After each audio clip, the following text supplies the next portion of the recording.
உங்கள் குழந்தைகளை ஆசிரியர்களிடம் ஒப்படைக்கின்ற பொழுது முழு மனதோடும் மரியாதையுடனும் ஒப்படையுங்கள். எனக்கெல்லாம் எங்க அம்மா எல்லாம் நான் சொல்லியிருக்கிறேன் இதை நிறைய நேரங்கள்ல. ரெக்கார்டு வேற பண்ணீங்கன்னா எப்படி பல விஷயத்த பேச முடியும்? 4ஆம் கிளாஸ்ல நான் ஃபெயில் ஆயிட்டேன். அதாவது ஏன் ஃபெயில் ஆனேன்றத சொல்றேன். யாரும் அதை கேட்க மாட்டாங்க. ஒரு குழந்தை ஏன் ஃபெயில் ஆகுதுன்றதை யாருக்கிட்டையும் கேட்க மாட்டேன். எனக்கு என்ன பிரச்சனைனா, நான் ஏன் ஃபெயில் ஆனேன்னா, எனக்கு முன்னால் யாராவது பேச ஆரம்பித்தாலே அவங்க என்ன பேசுகிறாங்கன்னு தெரிஞ்சிடும். இது எவ்வளோ சிரமம் தெரியுமா டீச்சருக்கு? கிளாஸ் நடத்த முடியாதுங்க என்னை வச்சுக்கிட்டு. அவங்க என்ன சொல்கிறாங்களோ அது எனக்கு தெரிஞ்சிருமே. எனக்கு மேத்தமேட்டிக்ஸில் 80 மார்க்குக்கு பெருக்கல் கணக்கு வந்திருக்கு, 20 மார்க்குக்கு வகுத்தல் கணக்கு வந்திருக்கு. எனக்கு பெருக்கல் கணக்கு தெரியும், அதனால் நான் அது போடலை. தெரியாத அந்த வகுத்தல் கணக்கு ட்ரை பண்ணியிருக்கேன். அதில் 12 மார்க் வாங்கியிருக்கேன். 3 மணி நேரம் முடிஞ்சு போச்சு, ஃபெயிலாக்கி விட்டாங்க. எங்கள் அம்மா வந்து கேட்டாங்க, அந்த டீச்சர் சொன்னாங்க, பாருங்கன்னு. ஏன்பா இவ்வளோ கொஸ்டின் எழுதலைன்னு எங்கள் அம்மா சொல்கிறாங்க. எனக்கு இதெல்லாம் தெரியும்ண்ணே, என்ன திமிரா பேசுது பாருனாங்க. உட்காந்து நான் உடனே போட்டு தரேன்னு 20 நிமிஷத்தில் போட்டு கொடுத்தேன். 80 மார்க் கொஸ்டின் உடனே பாஸ் பண்ணி விட்டாங்க. எங்கள் அம்மா என்ன தெரியுமா சொன்னாங்க கணக்கு டீச்சர்கிட்ட, அதுவும் கணக்கு டீச்சர்கிட்ட, மற்ற தமிழ் டீச்சர்கிட்ட சொல்லியிருந்தா கூட எனக்கு பிரச்சனை இருந்திருக்காது. கணக்கு டீச்சர்கிட்ட சொன்னாங்க, இந்த பொண்ணு இருக்குதுல்ல, நான் ரெட்டை ஜடை போட்டிருப்பேன், ஒரு ஜடையை பிடிச்சி இழுத்துட்டே சொன்னாங்க, தோலை உரிச்சிருங்க. இது ஏதாவது எதிர்த்து பேசிச்சுதுன்னா தோலை உரிச்சிருங்க, கண்ணை மட்டும் விட்டுருங்க, வீட்டில் நான் மிளகா பொடி போட்டுக்கிறேன். இப்படி பிடிச்சி இழுத்துட்டே போதுங்க எங்கள் அம்மா. அந்த ஜானிஜான் கான் ரோடு முழுக்க போய்கிட்டே இருக்கிறேன். எங்கள் அம்மாட்ட போய் கேட்டேன் நான், அம்மாவா நீங்கள்? அந்த டீச்சர்கிட்ட தோலை அது சும்மாவே உரிக்கும், நீ பர்மிஷன் வேற கொடுக்குற உரின்னு, மிளகா பொடி வேற போடுவியா, கண்ணையும் விட சொன்னேன்னு கேட்டேன். எங்கள் அம்மா திருநெல்வேலிக்காரங்க, இங்கே தான் காயல்பட்டினம், ரொம்ப டெரர். எல்லா அம்மாவும் அப்படி தான் இருக்குமா? அது முக்கியமாக திருநெல்வேலி அம்மா கொஞ்சம் ஜாஸ்தி டெரர். கைத்தட்டல் எல்லா திருநெல்வேலி அம்மாக்களுக்கும் சமர்ப்பணம். டெரரா என்ன செய்ய எங்கள் அம்மா, என்ன சொன்னேன் அப்படின்னா, ஏன் கண்ணை மட்டும் விட சொன்னேன், கண்ணையும் நோண்ட சொல்கிறது தானே அப்படின்னா. எங்கள் அம்மா சொன்ன ஒரே பதில் என்ன தெரியுமா, எவ்வளோ ஆசைப்பாரு, கண்ணை பிடுங்கன்னா எப்படி படிப்ப, படிக்கிறதுக்கு தான் அந்த கண்ணு. எங்க அம்மா இந்த 2 கண்ணையும் விட்டு வச்சது படிக்கிறதுக்கு தான் சொல்லிட்டு சின்ன வயசுல எனக்கு சொல்லிட்டு கொடுத்துட்டாங்க. இந்த கண்களை வேறு எங்கும் மேய விடாமல் கற்பதில் கவனம் வை, அதற்காகத்தான் உன் கண்கள் உனக்கு இருக்கின்றன என்று சொல்லி தந்தவள் தாய். நல்ல ஞாபகம் வச்சுக்கோங்க. நம்மை வழிபடுத்தக்கூடிய ஆசிரியர்களையும் நம்மை வழிபடுத்தக்கூடிய பெற்றோர்களையும் நாம் கவனமாக உள்வாங்க வேண்டும். நம்மை வசை சொல்லுகின்றவர்களுக்கு எதிராக ஒரு வசைச்சொல் சொன்னாலே போதும், நம்முடைய கோபம் அடங்கிரும். எங்க தெரியுமா நீ ஜெயிப்ப வாழ்க்கையில, எப்ப தெரியுமா ஜெயிப்ப, இன்னைக்கு நடந்ததை மறக்காத, மறக்காம மனசுல வச்சுக்கோ. யார் எந்த உதடுகளால் உன்னை கடினமாக பேசினாரோ அதே உதடுகளால் பாராட்டுரை வாங்குகின்ற வரைக்கும் எப்பொழுது நீ ஓய மாட்டாயோ அப்பொழுது வரைக்கும் உன்னுடைய வெற்றி நிலைப்பாடானது அல்ல. நம்முடைய வாழ்க்கையில் ஜெயிப்பதற்கான சில விஷயங்கள் நமக்கு தெரிய மாட்டேங்குது. பெற்றோர்களை உங்களுக்கு சொல்லுகிறேன், நம் குழந்தைக்கு என்ன தேவை என்பது நமக்கு தெரியலைங்க. நமக்கு என்னென்ன கிடைக்கலையோ அதெல்லாம் நம் குழந்தைகளுக்கு தருகிறோம். நான் மெடிக்கல் டாக்டர் கிடையாது, ஆனா நான் ஒரு லிட்ரரி டாக்டர். நான் ஒரு சப்ஸ்கிரிப்ஷன் இன்னைக்கு உங்களுக்கு எழுதி கொடுக்குறேன். நீங்க என்ன பண்ணுங்க, அந்த மருந்தை நாளை காலையிலேருந்து கொடுங்க. இப்ப நேரமாச்சு, முடிஞ்சா நைட்லேருந்து கொடுக்க ஆரம்பிங்க, முடியாதவங்க நாளை காலையிலேருந்து கொடுங்க. பெற்றோர்களுக்கான மிக முக்கியமான மருத்துவ குறிப்பு என்ன தெரியுமா, நம்ம எல்லாருமே நம்ம குழந்தைக்கு எது தெரியுமா கொடுத்துட்டு இருக்கோம், எதை கொடுக்குறோம்னா விட்டமின் எம் கொடுக்குறோமா.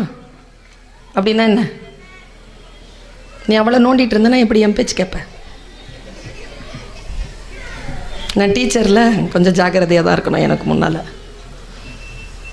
விட்டமின் எம் என்றால் மணி, காசு, டப்பு, துட்டு, அவ்வளவு கொடுக்கிறோம்.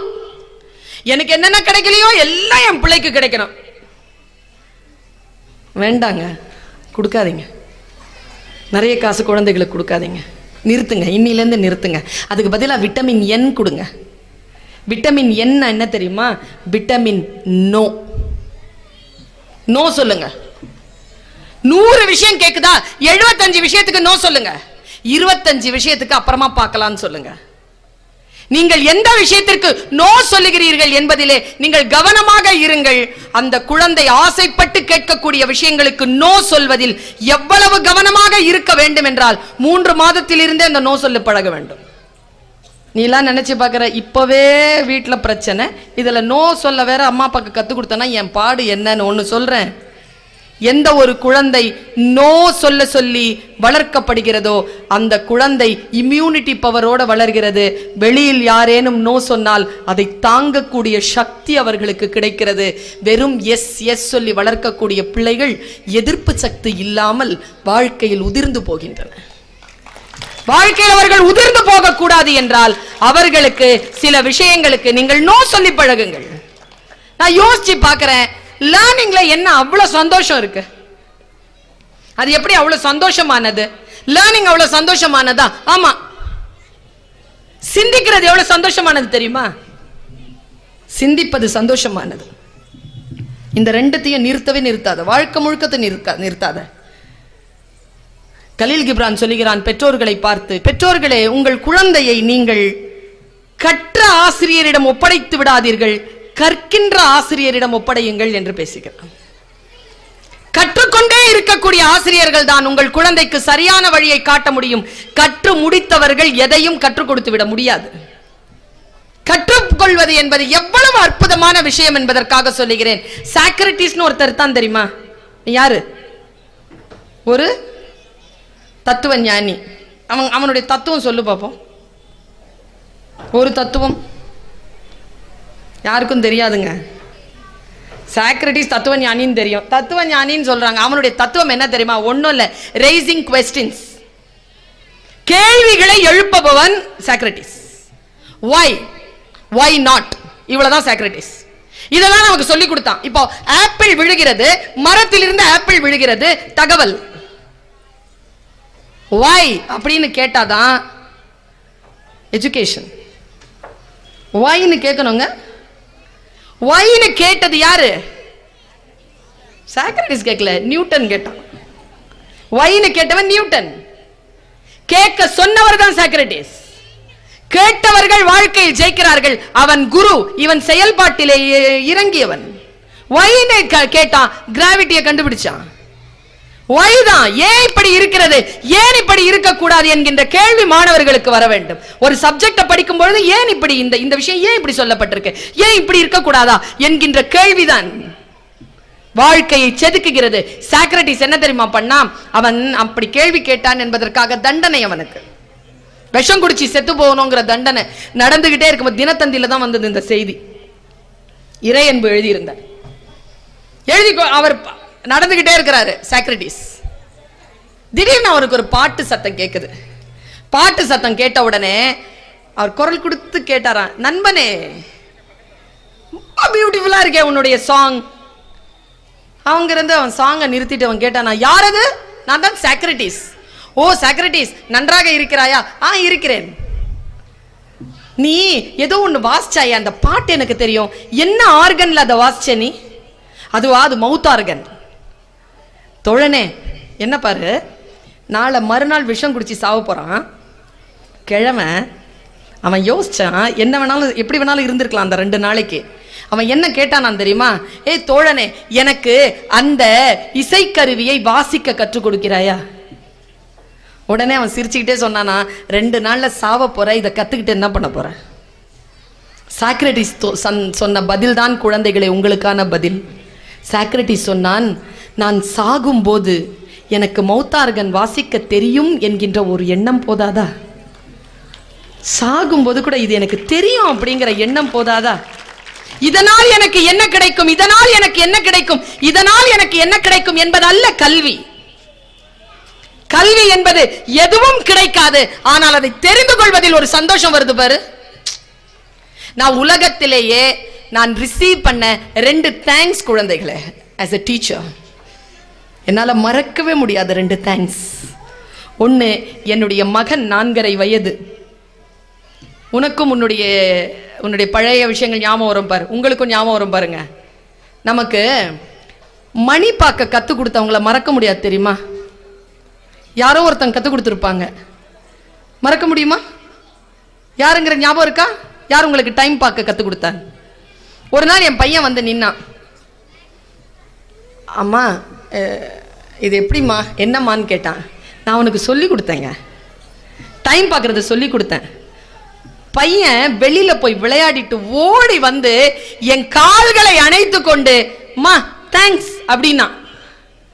ஏண்டான்னு கேட்டேன். 4:30க்கு ஷார்ப்பா வரலனா விளையாட்டுல சேர்த்துக்க மாட்டேன்னு சொன்னாங்க. எனக்கு 4:30 எப்படி ஆகும்னு சொல்லிட்டு நீ சொல்லி தந்தல்ல, அதுக்கு தேங்க்ஸ் அப்படின்னா. நான் மறக்க முடியாத ஒரு நன்றி என் பிள்ளையிடம் இருந்து வந்து சேர்ந்தது. ஒரு விஷயத்தை நான் அவனுக்கு கற்றுக் கொடுத்த அந்த கணம். குஜராத்ல இருந்து வந்த ஒரு பொண்ணு, அவளுக்கு எழுத படிக்க தெரியாது தமிழ். நான் தமிழாசிரியராக நின்று எழுத படிக்க கற்றுக் கொடுத்தேன். பேசிக் தமிழ் கற்றுக் கொடுத்தேன். காலேஜ் முடிச்சு வெளியேறுகின்ற பொழுது அந்த ஃப்ரில்லான அந்த புர்கா போட்டுட்டு வந்து நின்று அந்த குழந்தை சொல்லிச்சு, கண்ணெல்லாம் கண்ணீருங்க, மேம் தேங்க்ஸ். என்னப்பா உங்களை எங்கேயோ பார்த்த மாதிரி இருக்க, செகண்ட் இயரில் கற்றுக் கொடுத்தேன். மேம் நான் தான் மேம் பேர் சொல்லிட்டு, எதுக்கு தேங்க்ஸ்? இப்போ எனக்கு தமிழ் எழுத படிக்க தெரியும் மேம், தேங்க்ஸ். ஒரு விஷயத்தை கற்றுக் கொடுப்பது என்பதே எனக்கு இவ்வளவு பேரின்பமாக இருக்கின்ற பொழுது, ஒரு விஷயத்தை கற்றுக்கொண்டால் அது எவ்வளவு பேரின்பம் என்பதைத்தான் அந்த குழந்தைகளுடைய கண்களிலே நான் மின்னலாக பார்த்தேன். கற்றுக்கொள்ளுங்கள் குழந்தைகளே. உலகத்தில் ஜெயிப்பது என்பது ரொம்ப சாதாரணமான விஷயம். ஆனால் எதை கற்றுக்கொண்டு ஜெயிக்கிறோம் என்பதுதான். பல நேரங்களில் நம்மை ஜெயிக்கக்கூடிய ஒன்று, ஏதோ ஒன்று நம்மிடத்தில் தான் இருக்கிறது, ஆனால் அதற்கான அடையாளம் நமக்கு தெரிவதில்லை. என்னுடைய அம்மம்மா, நான் தான் சொன்னேன் இந்த ஊர்க்காரங்க தான், ஒரு முறை என்கிட்ட சொன்னாங்க, நான் மறக்கவே முடியாதுங்க, நான் உங்களுக்கு அதை கடத்திட்டு போறேன். என் அம்மம்மா சொன்னாள், ஒரு முறை ஒருத்தனுக்கு ரொம்ப பசிச்சுதான், பசிக்குதுன்னு நினைச்ச உடனே அவனுக்கு சோறு வந்துருச்சான். சாப்பிட்டானா, தண்ணி அப்படின்ன உடனே தண்ணி வந்துருச்சான். தண்ணி குடிச்ச உடனே டயர்டா இருச்சான். ஸ்வீட்ஸ் ஏதாவது இருந்தா நல்லா இருக்கும், ஸ்வீட்ஸ் வந்துருச்சான். ஸ்வீட்ஸ்லாம் சாப்பிட்டுட்டு கொஞ்சம் தூக்கம் வர்ற மாதிரி இருக்கு அப்படின்ன உடனே கட்டில் வந்துருச்சான். படுத்துட்டான். கை கால்லாம் வலிக்குது அப்படின்ன உடனே தேவதைகள் வந்துட்டாங்களாம் கால் கை அமுக்குறதுக்கு. தூங்கிட்டான். முழிச்சு பார்த்தா நட்ட நடு காட்டுல கட்டில கடக்குறான், ஒரு மரத்துக்கு கீழே. உடனே பார்த்துட்டு பயந்து, நாய் நரிலாம் வந்துருச்சுன்னா, நாய் நரிலாம் வந்துருச்சு. ஐயோ நாய் நரி நம்மள சாப்பிட்டுருச்சுன்னா, நாய் நரி சாப்பிட்டுருச்சான். கதை முடிஞ்சுது. அவன் எது ஏன் அப்படி செய்தது, எல்லாம் ஏன் அப்படி நிகழ்ந்தது என்றால், அவன் நின்று கொண்டிருந்ததும் படுத்து கொண்டிருந்ததும் கற்பக மரத்திற்கு கீழ் எது நினைக்கிறானோ அது நடக்கும். இப்போ நான் எனக்கோ உங்களுக்கோ எந்த கற்பக தருவும் கண்ணில் கிடைக்காது. ஆனால் நம்முடைய மனம்தான் குழந்தைகளை நம் கற்பக தருவோம். எது உன் மனம் நினைக்கிறதோ அது உன் வாழ்க்கை உன் காலடியில் கொண்டு வந்து போடும். எதை நினைக்கிறாய் என்பதிலே நீ கவனமாக இரு. உன் கவனம் சிதறுகிறது. பாய்ஸ்க்கு சொல்ற, உன் கவனம் சிதறுகிறது. யாருக்கு கவனம் சரியாக இருக்கிறதோ அவர்கள் தான் வாழ்க்கையில் ஜெயிக்க முடியும். கவனத்தை சிதறுகின்றவர்கள் வாழ்க்கையை சிதறடிக்கிறார்கள். ஒரே நிமிஷம் தான், ஒரே வினாடி தான் கவனம் சிதறனா ரோட் ஆக்சிடென்ட். ஒரு நிமிஷம் தான் சிதறனா ட்ரெயின் மிஸ். 1 hour தான் சிதறிடுச்சுன்னா எக்ஸாம் எழுத முடியாது. ஒரு நாள் தான் கழுத்து போடலன்னா சீனியாரிட்டி கிடைக்காது. 1 year ஃபெயில் ஆனவங்களை போய் கேட்டு பாருங்க, என்னன்னு தெரியும். கவனத்தை சிதற விடுகின்ற பொழுதுதான் வாழ்க்கை சிதறுகிறது. கவனத்தோடு இரு. எனி டைம் என்ன வேணாலும் நடக்கட்டும், உன் கவனத்தை மட்டும் சிதற விடாது. ஒரு பள்ளிக்கூடத்தில் ஒரு வாத்தியார் வந்து கிளாஸ் எடுத்துட்டே இருக்கும் பொழுது சொன்னாராம், நீ வந்து இந்த பீக்கரில் ஒரு ஆசிட் வச்சிருக்கேன், அந்த ஆசிடை எடுத்து வாயில போட்டு தொட்டு பார்த்துட்டு என்ன டேஸ்ட்னு எழுதி வை, நான் பிரின்சிபல் ரூம் வரைக்கும் போயிட்டு வந்துட்டேன். ஒரு கெமிஸ்ட்ரி டீச்சர். எல்லாரும் ஓகே சார்ட்டா. டீச்சர் வெளில போனா போதும் அவங்களுக்கு. ஓகே சார்ட்டா. ஒருத்த மட்டும் கேட்டான், சார் ஆசிடுங்கிறீங்களே தொல்லாமா வாயிலன்னு. டேய் விஷமா கொடுப்பேன் தொட்டு எழுதுறா அப்படின்ட்டு போயிட்டார் அவர். எல்லாரும் வந்து புளிப்புன்னு எழுதி வச்சாங்க. மாஸ்டர் உள்ள வந்தாரு. என்னடா என்ன டேஸ்ட் அப்படின்னாரு. புளிப்பா இல்லையே அப்படின்னு நேராக போய் பீக்கர்லேருந்து அவர் வாயில வச்சுட்டு டேஸ்ட்லெஸ்ன்னு எழுதினாரு. எல்லாம் இல்லை இல்லை சார் புளிப்பு சார். ஏய் புளிப்பு இல்லடா டேஸ்ட்லெஸ். உடனே எல்லாரும் மறுபடியும் வேணா டெஸ்ட் பண்ணி பார்க்குறேன் சார்னு எல்லாரும் மறுபடியும் ஒரு சொட்டு வாயில போட்டுக்கிட்டாங்க. ஒரு பையன் மட்டும் போடலை. இந்த 30 பேரில் ஒருத்த மட்டும், சார் புளிப்பு தான் சார். டே, நான் டேஸ்ட் பண்ணிட்டு சொல்கிறேன் இல்லைன்னு, நீ என்னடா புளிப்புங்கிற? புளிப்பு தான் சார். பசங்கள்லாம் பாதி பீக்கர் காலி பண்ணிட்டாங்க மறுபடியும் டேஸ்ட் பண்ணி. இவன் சொன்னா இல்லை சார் புளிப்பு தான் சார். எப்படிடா சொல்கிற? நான் டேஸ்ட் பண்ணது எல்லாரும் பார்த்தாங்க, இப்போ நான் தப்புங்கிறியா? நான் டீச்சர் தப்பா? இல்லை சார், நீங்கள் தப்பு பண்ண மாட்டீங்க, ஆனால் ஒன்றே நடந்துருச்சு சார், நீங்கள் டேஸ்ட் பண்ணவே இல்லை சார். டேய், கையை போட்டு வாயில் வச்சேனடா. இல்லை சார், நீங்கள் போட்ட விரல் வேற, வாயில் வச்ச விரல் வேற சார்னா. இதுக்கு பேர் தான் கவனம். அவர் ஆள்காட்டி விரலை பீக்கருக்குள்ளே விட்டுட்டு நடு விரலை எடுத்து வாயில் வச்சிருக்காரு. அவருக்கு டேஸ்ட்லெஸ்ஸாக தான் இருந்திருக்குது. எல்லோரும் ஆசிரியர் செய்வதை சொல்வதை கேட்டார்களே தவிர இவன் தான் செய்வதை பார்த்தான்.